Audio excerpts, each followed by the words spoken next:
Tegemist on Baltic Bikini õppusega, merepäästeõppus, 3 Balti riigi ühine pingutus, et siis harjutada pilootidel, kuidas veest välja tulla, kui peaks juhtuma, et nad vette satuvad.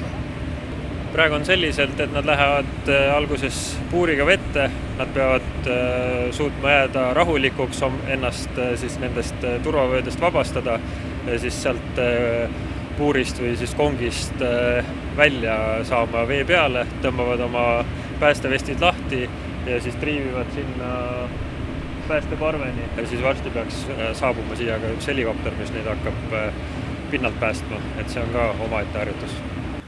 Baltic Bikinil on see minul teine õppus, eelmine kord oli aastal 2015, kui säras päike ja oli rannailm. Täna on täiesti vastupidised olud, aga samas see näitabki, et merel ilm on heitlik, tuleb olla kõigeks valmis ja tänane päev on näidanud, et nii õhuvägi, kes seda õppust korraldab, kui ka merevägi, kes seda õppust toetab, on oma ülesannetega väga hästi hakkama saanud.